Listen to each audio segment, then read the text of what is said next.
مسلمانوں کے لیے بہت بڑی بات کہہ دی ہے بیرسٹر صاحب نے۔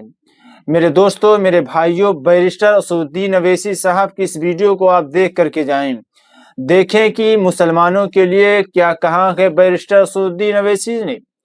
بہت بڑی بات کہتی ہے میرے بھائی۔ اگر آپ نے ہماری ویڈیو کو پلے کیا ہے تو مکمل ویڈیو دیکھ کر کے جائیں کہ اسدالدین اویسی صاحب نے کیا کہا ہے مسلمانوں کے لیے۔ اور اگر ویڈیو اچھی لگے تو ویڈیو کو آگے زیادہ سے زیادہ شیئر لازمی کر دینا، اور چینل پر نئے ہو تو چینل کو لازمی سبسکرائب کر دینا، اور مکمل ویڈیو دیکھنا، اس لیے کہ آخر میں جو ہے ایک ایسا واقعہ پیش کروں گا کہ آپ کا ایمان تازہ ہو جائے گا۔ اللہ جسے چاہتا ہے عزت دیتا ہے، اور اللہ جسے چاہتا ہے اس کی جو ہے مدد فرماتا ہے۔ کیسے مدد فرماتا ہے میں آپ کو واقعے کے ذریعے بتاؤں گا۔ تو سب سے پہلے آپ بیرسٹر اسدالدین اویسی صاحب کی اس ویڈیو کو دیکھیں کہ اس میں جو ہے اویسی صاحب قبلہ نے جو ہے مسلمانوں کے لیے کیا کہا ہے۔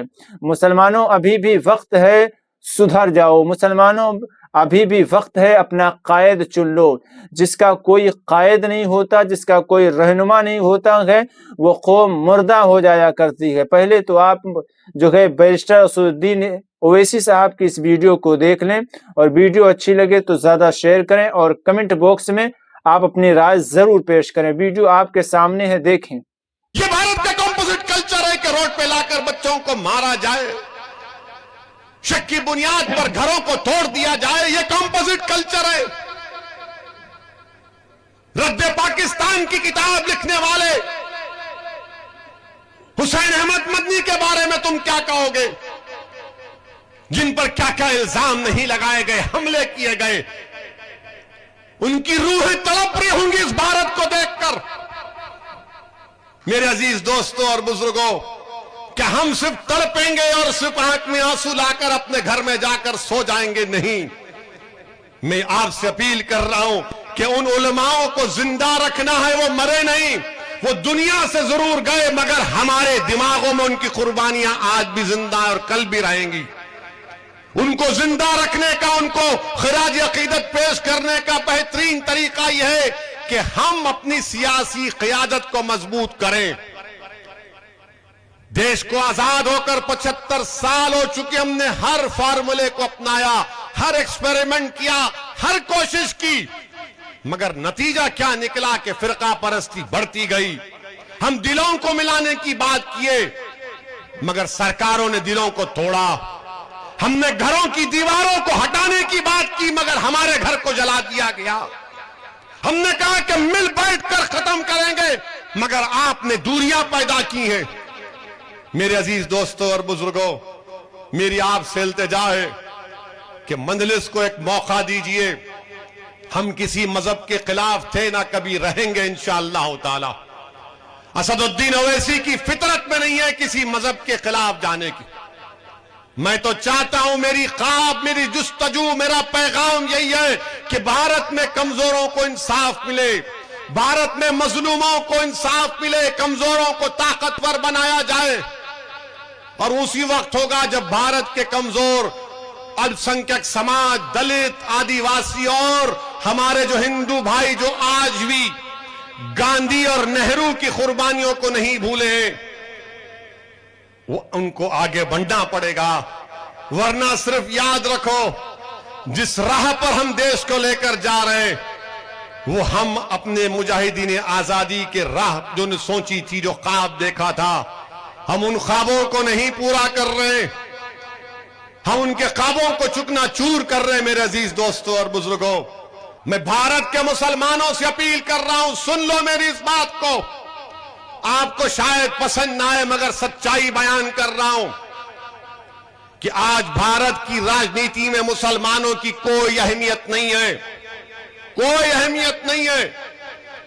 آپ کے ووٹ کی بھی اہمیت نہیں ہے، کیونکہ جو اپنے آپ کو سیکولر کہتے ہیں، جو صحیح معنوں میں بی جے پی کے برابر فرقہ پرست ہیں، یہ پوری پارٹیاں یہ جانتی ہیں کہ آج مسلمانوں کو جا کر بولنے کی ضرورت نہیں ہے۔ مسلمان خود B J P R S S کے ڈر سے ہم کو ووٹ دے دے گا۔ بتاؤ، کیا یہ آپ کی حیثیت ہو چکی ہے کہ اپنے ساتھ کھڑا کر کے ایک فوٹو نہیں لینا چاہتے؟